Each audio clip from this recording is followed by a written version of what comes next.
Hey guys, welcome back to our channel. My name is Mario Florima, and I'm the #1 educator in the Amazon FBA asset recovery space. And today we will be talking about trademark versus patent violations. Okay guys, so today we're diving into the big one. What is a Section 3 suspension? I call this the nuclear option because it's basically the end of the line if you don't handle it right. We're going to explain this like an insider so you can actually fight back. Understanding the nuclear option. Okay, first things, Section 3 is a contract level termination. It's not just a warning, it's Amazon shutting you down instantly with no notice. Your funds are frozen, your inventory is seized, just like that. So in other words, this isn't a ticket you just pay and fix. It's an immediate eviction notice. If you don't take this seriously, you're going to have a bad time. The legal power of Section 3. Okay guys, let's talk about the legal side. Unlike those performance warnings you're used to, Section 3 gives Amazon the unilateral power to just end your agreement. They don't even need a performance metric to trigger it. It's all about their assessment of risk. Okay, so they're protecting their platform integrity over your seller rights every single time. Okay guys, let's talk about risk versus punishment. Now, you have to understand the mindset here. Amazon isn't trying to punish you, okay? They're trying to protect their customers. Section 3 isn't about what you did, it's about what Amazon thinks you might do. So in other words, their AI evaluates you as a threat to customer trust or a legal liability, and they pull the plug to stay safe. Common Section 3 triggers. Okay, so what actually triggers this? Usually it's 3 big red flags: authenticity concerns, identity verification issues, or the big one, related accounts. Whether it's a weak invoice or a shared IP address with a banned seller. Okay, these are the hidden signals that activate the nuclear option. Okay guys, let me tell you a quick story. We had a client, brand new Amazon seller, super excited, just launched his first product. Everything looked clean on the surface. Good packaging, decent listings, nothing crazy. But then one morning, boom, account suspended. He's panicking, messaging us like crazy. I didn't do anything wrong. So imagine this. From his side, everything felt normal, but from Amazon's side, totally different story. There was a small trademark issue buried inside his listing, something he didn't even think mattered. And guys, Amazon does not care if it's small. To them, that's a violation. So in other words, one tiny mistake and you're going to have a bad time. Okay, now we are talking about the hidden enforcement framework. Okay guys, just so you know, it's usually not a human doing this at first. Amazon's AI is analyzing hundreds of signals in the background before a person ever sees your case. If the algorithm flags you, the suspension is automatic.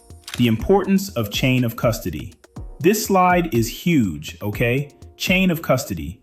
You need an unbroken trail from the manufacturer to the distributor, then to you. If even one link is missing, Amazon's authenticity alarms go off.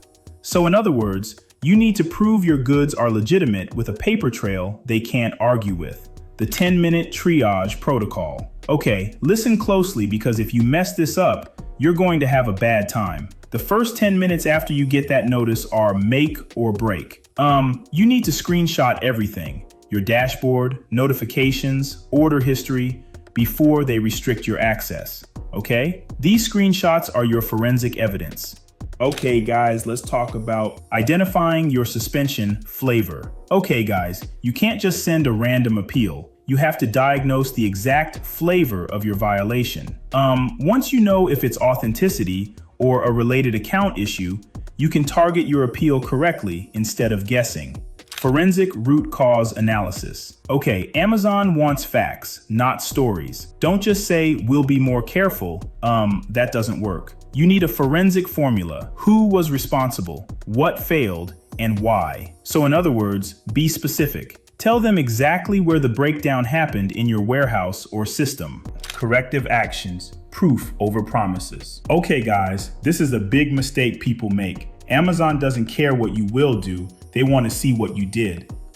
Send them screenshots of deleted listings or refund confirmations. If you just give them promises, okay, they're going to reject it. Implementing durable preventive control. So, okay, how do you make sure it doesn't happen again? You need durable controls like barcode scanners or supplier vetting protocols. Amazon's reviewers are scanning for repeatable systems, not emotional pleas. They want to see operational reality. Okay, now we are talking about the POA structure that wins.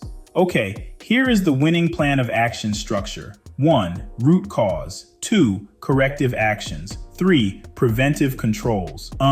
Keep it like a legal style submission. Precise facts, no vague statements, okay? This is the only way to get through to them. Essential evidence checklist. Don't forget your evidence. Depending on your violation, you need commercial invoices, utility bills, or signed affidavits. Remember that receipts are not invoices. If your documents aren't verifiable, you're going to have a bad time. Why most Section 3 appeals fail. Why do people fail?